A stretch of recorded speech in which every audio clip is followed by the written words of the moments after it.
Hola a todos y todas, mi nombre es Aurester Camargo Mercado, estudiante de la Universidad Nacional Abierta y a Distancia UNA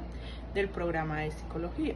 En el pensum académico del programa tenemos un curso que se llama Guitarra y hoy queremos contarle sobre la historia y la línea de tiempo de la guitarra. Podemos hablar de la guitarra que 14.000 antes de Cristo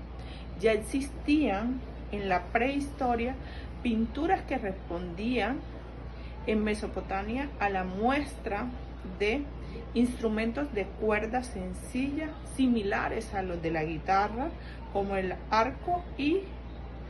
en esta época, en la Edad Media, ya se venía planteando la evolución de un instrumento de cuerda,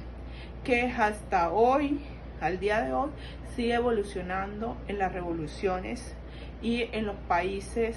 tanto clasistas como en el medio mundo, como en el mundo entero. La guitarra se ha convertido en un elemento fundamental. Por eso su llegada a Europa en el siglo VIII hace grandes obras maestras que permiten que la lírica, a partir de los instrumentos de cuerda, empiecen a evolucionar. Por eso en el siglo XIII el instrumento de cuerdas similar al que hoy contamos y que vemos en la actualidad, la guitarra, tenía entre 4 y 5 cuerdas, lo cual gana popularidad en la España medieval, que permite específicamente mirar obras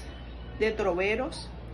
y de la nobleza, o sea, cómo la guitarra empieza a introducirse en este siglo, en el siglo XIII, en la nobleza, en la realeza, pero también cómo los troveros empiezan a utilizar la guitarra para darle instrumentalización a sus cantos populares. En el siglo de oro, por así decirlo, la guitarra a finales del siglo XV se da una transformación de la guitarra española con la adición de una quinta cuerda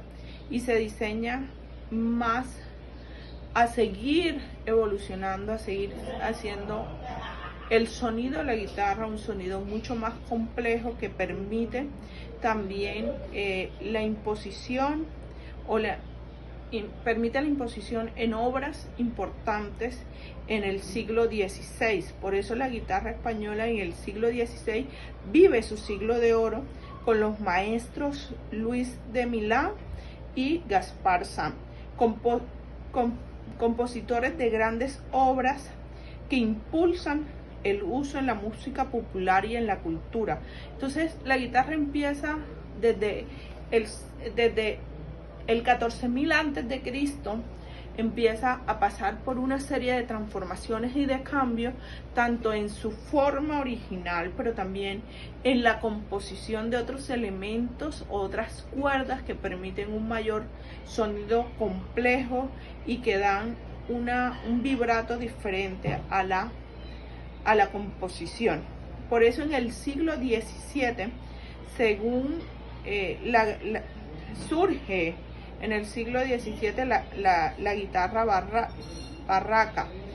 con un sonido más armónico, más complejo,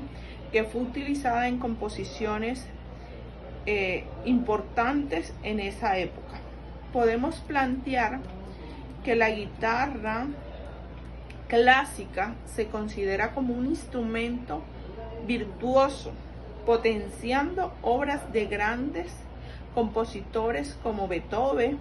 que permite que la guitarra impulse hacia el siglo XIX como entre la popularidad en la clase media y alta, convirtiéndose como un elemento habitual en los salones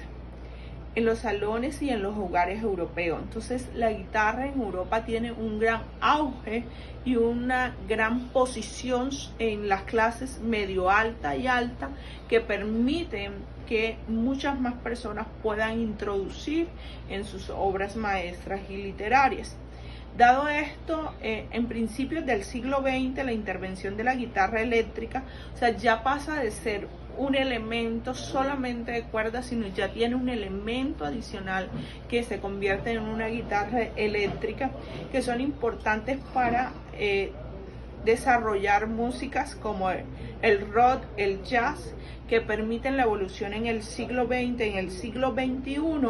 que es la actualidad, ya tenemos varias dimensiones de la guitarra a 5 cuerdas desde lo eléctrico, y esto permite y ha dado elementos fundamentales al arte, a la cultura, pero sobre todo a esa dimensión del profesionalismo, de estudiar, de poder analizar, de poder inventar, de poder seguir dimensionando